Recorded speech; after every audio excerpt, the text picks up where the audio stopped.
Welcome to News Today with WDW News Today. I'm Tom Corliss. Here now the news for September 2nd, 2020. Beginning yesterday, there are now several new Walt Disney World offers available. You can play, stay, and save at the Walt Disney World Resort this fall and holiday season with the new Magic is Here vacation package. Save up to $500 on a 4-night, 4-day Walt Disney Travel Company room and ticket package at select resort hotels, valid for stays most nights September 4th through December 25th. You book through December 25th, 2020 is the last day you could book as well. And you can book with confidence for extra peace of mind. Know that if plans change, any Disney-imposed change or cancellation fees will be waived up to the date of check-in for arrivals through December 31st. Visit DisneyDestinationTickets.com/usage for more details. If you're a resident of the southern U.S., you can discover great savings on Walt Disney World rooms with the new Magic is Here room-only special offer. Save up to 30% off on rooms at select Disney Resort hotels for stays again, those September 4th through December 25th dates. This offer is valid for residents of Alabama, Georgia, Kentucky, Louisiana, Mississippi, North and South Carolina, Tennessee, Virginia, and West Virginia. Residency validated at time of reservation through credit card billing address. Annual pass holders can then also save 40% on rooms at select resorts most nights through those dates. And the number of rooms allocated for this offer is limited. Savings are based on the non-discounted price a non-pass holder pays for the same room. Length of stay requirements may apply. For more on these offers, including the list of hotels, you can visit WDWNT.com. We have all the details you need on all three of those special offers. Judson Green, a beloved former Walt Disney World president and longtime Walt Disney Company executive, has died at the age of 68. Green died due to complications from a stem cell transplant. Green was once regarded as a potential successor to Michael Eisner, the company's chairman, and he took the helm of Walt Disney Attractions in 1991. That's what they used to call parks and resorts. He was instrumental in developing the opening of Disney's Animal Kingdom in 1998 as part of his goal to revitalize and expand Disney's parks. Jeff Vail, the current Walt Disney World president, issued the following statement about Green's passing, quote, "It was with sadness that we learned of Judson Green's passing. He was passionate about leadership and creativity and will be greatly missed by many." Judson Green got his start at Disney in 1981 as an internal auditor for Walt Disney World. He then rose to vice president of finance and planning before being named chief financial officer of Disneyland Paris in 1987. In 1989, he became CFO of the Walt Disney Company, ultimately rising to the rank of president of Walt Disney Attractions in 1991 and chairman in 1998. In his tenure as chairman of Walt Disney Attractions, he led the company to call him a driving force behind recent expansion of Walt Disney World, as well as current expansions of Disneyland and Tokyo Disneyland. He left the company in 2000 to become chief executive of Navigation Technologies Corporation. Donations in honor of Green can be made to the Dr. Phillips Center for the Performing Arts, of which he and his wife Joyce were strong supporters. Disney has just announced the reopening of a fan-favorite restaurant at the Magic Kingdom, Cinderella's Royal Table, which will be welcoming guests back with modified offerings. Beginning September 24th, guests can enjoy the dining in the enchanted fairy tale setting of Cinderella's Royal Table at the Magic Kingdom. Enjoy a delicious regal banquet with unforgettable main courses ranging from roasted chicken breast and tenderloin of beef to chef's fish of the day. The princesses will be taking a break from their royal duties greeting guests, but there will be plenty of delicious fare and fun to be enjoyed in this beautiful one-of-a-kind restaurant. Pricing on the website is still listed as what it was before, but we'll have to wait and see if it will be reduced due to the absence of characters. Do note that other experiences like Chef Mickey's that removed characters did lower their pricing. This immersive dining experience will be available for reservations on DisneyWorld.com and in the My Disney Experience app beginning September 11th. Magic Kingdom guests craving LeFou's brew, I guess there's some of you, will soon be able to get their fix. Preparations are underway to reopen Gaston's Tavern, and it will reopen officially on Friday, September 4th in Fantasyland. Lovers of the Purple Wall have a welcome sight at the Magic Kingdom. The famed photo opportunity spot is once again visible from the park hub as scaffolding has begun to come down around the Tomorrowland Transit Authority People Mover track. For months, the wall has been hidden behind scaffolding, though still accessible due to the ongoing retheme of Tomorrowland that has removed many of the decorations that were installed in 1994. 3 columns of scaffolding remain up closer to the Monsters, Inc. laugh floor. Meanwhile, the colorful patterns have returned to serving as a pretty welcome to Tomorrowland. You can see where the vertical supports have been completed. Now guests can take pics in front of the wall without needing to use flash. Though cast members of Turtle Talk with Crush and Epcot previously stated they thought the attraction would return in August, they now say it will remain closed for the end of the year. The marine exhibit area of the attraction is still operating based on staffing. We spoke to cast members of the exhibit who said there will be no more performances of the show this year. Many shows have not reopened at Walt Disney World due to disagreements between Disney and the Actors Equity Association. And though they reached an agreement, many performers now remain furloughed and entertainment has not resumed. After being broken for several years, a waterfall effect on the Grand Fiesta Tour has returned to Epcot. The effect is on the left-hand side of the ride after the first room full of traditional Mexican dolls and decor. The effect takes place in front of a screen that says "Donde está Donald?" This fix comes in the wake of the now infamous malfunction of the attraction's Jose animatronic, which was somewhat fixed. Yeah, it's good to see this. I will say, like back in the days of the maintenance report, the people who do maintenance on that attraction were very responsive. They reinstated in that scene with all the dolls, there's the fireworks cart and the lady with the sparklers. That had been broken for, I think, at least a decade. We put on the maintenance report and then magically it had returned. It was really great to see that. And now this waterfall, which I didn't even remember worked. I didn't even remember it was there. Somebody realized it was there and fixed it, which is awesome to see. The Alps and Spain booths only recently opened at the Taste of the Epcot International Food and Wine Festival, but are both closed again. While looking for some cheesy goodness, we noticed the Alps booth wasn't open. Cast members told us the booth will be operating as needed. We also checked on the Spain booth, which is closed under the same circumstances. Islands of the Caribbean is only open on Saturdays as well, so some of these booths just not operating every day. On the bright side, a new dish was introduced in France today. I went to check it out. It's an escargot dish, and I loved it. If you want to read more about it, it's on our website. She's no Jedi. Ahsoka Tano's newly revamped lightsabers from the recent Star Wars The Clone Wars series are coming to Dok-Ondar's Den of Antiquities in Star Wars Galaxy's Edge, and they'll be first ever color-changing lightsabers in the land. The pair of lightsabers can shift from green to blue, and like all legacy lightsabers, you can opt between two different sizes of removable blades.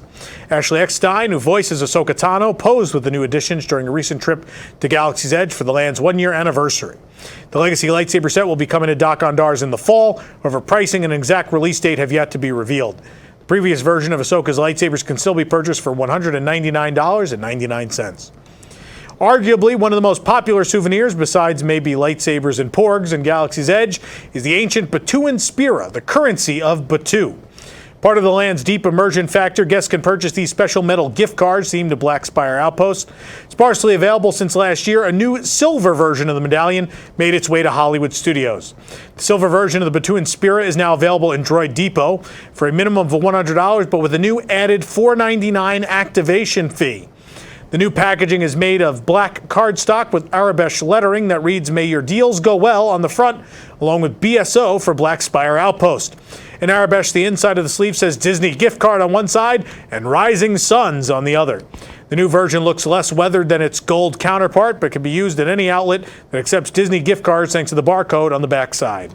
As noted before, the new Batuan Spira is now available at Hollywood Studios while supplies last, and we do expect to see it at Disneyland whenever they do reopen. Disney has announced the reopening of a restaurant at Disney's Hollywood Studios, Hollywood and Vine, which will be welcoming back guests with modified offerings.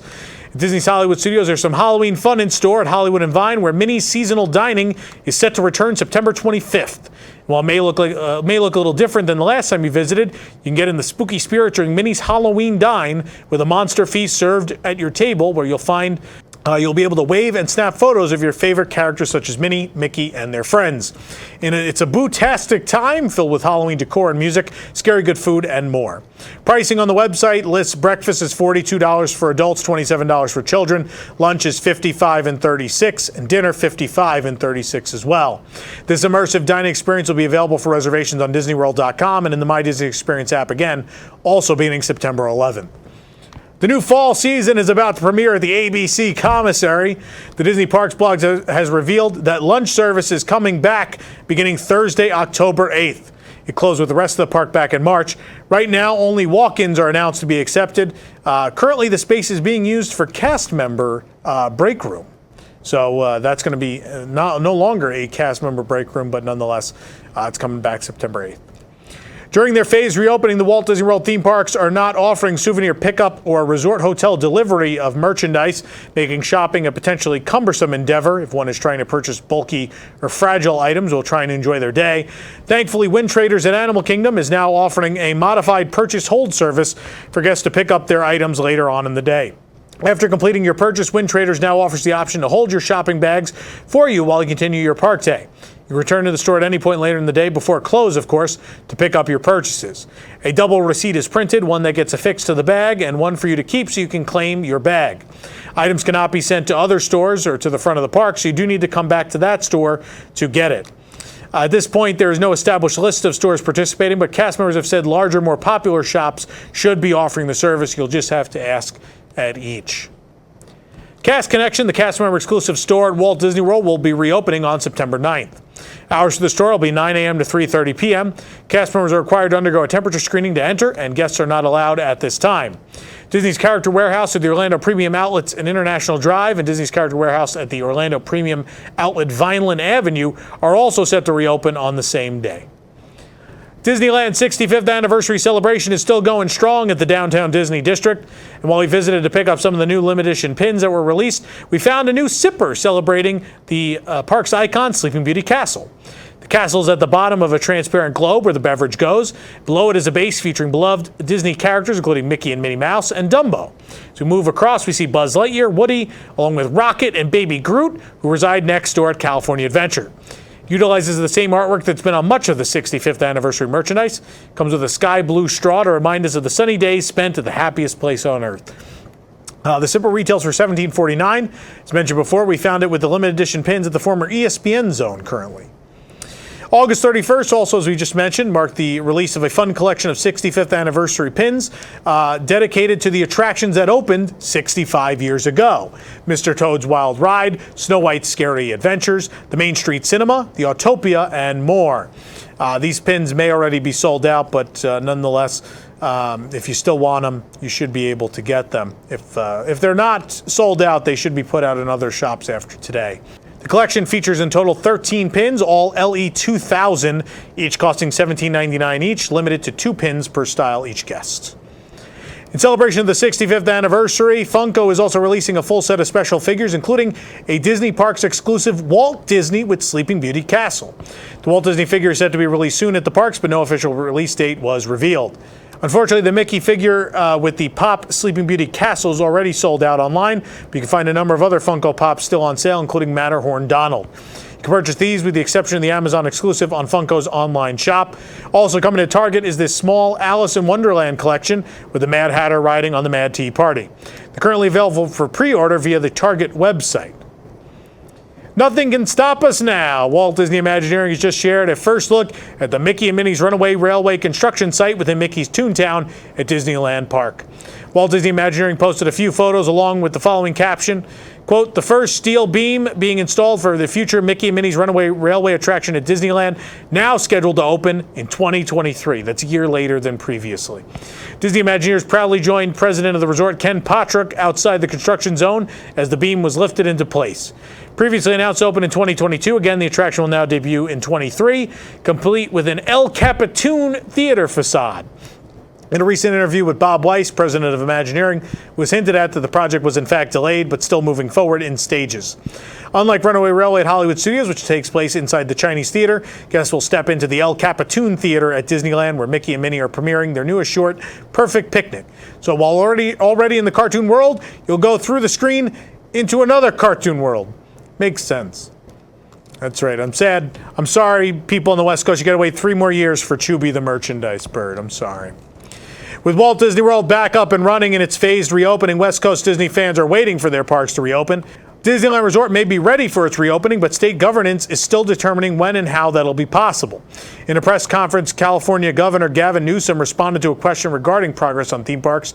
To this, he replied, "We're making a lot of progress in that space. The reason we set it aside is we still have work to do. Progress is still being made. We're still working on some details. As soon as we're at a point where we can make that public, we will." Within California's new COVID-19 reopening guidelines, which includes a 4-tier color-coded system representing various risk levels and what businesses can continue at those levels, theme parks are set aside as their own category in order for more dynamic conversations to take place regarding how and when they can reopen. These guidelines are set to be in place through flu season and the next few months. In the meantime, lights are back on at Disneyland Park and California Adventure in preparation for the park's imminent reopening. Since traditional meet and greets and entertainment programs have largely been suspended since the Tokyo Disney Resort reopened on July 1st, socially distanced character greetings have taken place at both Tokyo Disneyland and Disney Sea at surprise times to avoid crowding. It seems that the Tokyo Disney Resort continued to ease back towards normality. The Oriental Land Company is now ready to reveal when these special greetings take place. The Mickey and Friends Greeting Parade featuring the Fab Five will now roll down the route at 10 a.m. and again at 3:15. You can watch a video of all these on our website, by the way. The castle greeting happens a bit more often at 9:05, 11:25, 2:30, and 4:30. And as we mentioned previously, Nightfall Glow is resuming performances starting September 1st and will shimmer along the parade route every night at 6:45. The Mickey and Friends Harbor Greeting sets sail around Mediterranean Harbor at Disney Sea at 9:30, 11:30, 2:30, and 4 p.m. Special transit steamer greeting featuring Duffy, Gelatoni, Shelley May, and Stella Lou will circle the waters of Disney Sea at 10:30, 1:10, and 3:10. And of course, fireworks will light the skies above both parks, presented at 8 p.m. nightly, wind permitting. Wind cancellations are common, though, it's worth noting. When Hong Kong Disneyland reopened in June, we got our first look at the transformed Castle of Magical Dreams. The castle is a reimagining of the Hong Kong Disneyland castle, combining elements of 13 different Disney princesses and heroines to create one ultimate castle. Now we have our first look at Hong Kong Disneyland's anniversary logo, featuring the refurbished castle, thanks to Disney Magical Kingdom blog. Hong Kong Disneyland is turning 15 years old this month and celebrating with merchandise featuring the new castle. As you can see from the logo, the castle has different sections for each princess, and Mickey and Minnie look pretty excited about it. Wrap on a table, it's time to respond. Send us some new merchandise from somewhere beyond. Well, that was quick. A new glow-in-the-dark t-shirt themed to the Haunted Mansion has materialized at the Magic Kingdom, featuring many of the denizens of Gracie Manor, including Madame Leota, the Hatbox Ghost, Constance Hatchaway, and the Hitchhiking Ghost, while the attraction logo glows in a yellow-green background. Looks really neat under black light. It glows in the dark, obviously. T-shirt retails for $24.99. We found it in Memento Mori at the Magic Kingdom. Some cheese, a sprinkling of pepper, and a dash of childish delight. That's how you get a Figment at the Food and Wine Festival this year. It's a 21st anniversary Magic Band featuring Figment we're looking at now. September 1st marked the debut of all the merchandise for the Food and Wine Festival, and with it comes this amazing new limited release Magic Band. Magic Band features Figment on one side, and the other side a rainbow. Figment is seen with his chef's hat, plus the various ingredients needed to create a flavorful Epcot Food and Wine Festival. Park icons like Spaceship Earth are also seen on the band. At the top of the rainbow streak is the logo for the festival's 25th anniversary, a milestone that has quietly gone otherwise unobserved given the theme park shutdown and modified festival. The limited release Magic Band is available for $29.99 at the new World Showplace Pavilion merchandise area. And though the taste of the Epcot International Food and Wine Festival started in July, as we just mentioned, all of the merchandise for Food and Wine specifically has just arrived. There are a ton of items, too many to go through right here on the show, but they are all on our website in two posts. One post shows you everything that is not a limited edition or limited release pin, and then, as you might guess, the other post will show you all of the great limited edition and limited release pins that came out yesterday. They're all still available. I was there today. Of course, for more information on these stories and more, head on over to WDWNT.com. This program is brought to you by our official travel agent sponsor, the Vacationeer, the engineers of your next magical vacation. Sit back and let their team of vacation planning experts craft your family's next magical Disney trip. The best part is that their services are free. Hotel, park tickets, dining, and much more, all planned for you. Visit WDWNT.travel for details. The Vacationeer, the official travel agency of WDWNT. If you're enjoying the show, be sure to like this video, subscribe to WDW News Today on YouTube for more great content, and click the bell for notifications. Also, make sure you hit select all notifications so you never miss an episode of the show. For the worldwide leader in Disney Parks news, this is Tom Corliss saying enjoy the rest of your today and have a great, big, beautiful tomorrow. Pressing Issues is the spin-off of the WDW News Today podcast segment as a long-form panel discussion in which some of the brightest minds of WDWNT analyze the biggest stories of the week and their impact on the Walt Disney Company, its parks, guests, and cast members. Join us every Sunday at 8 p.m. Eastern, live on YouTube, Facebook, and Twitter, or afterward on the WDW News Today podcast feed.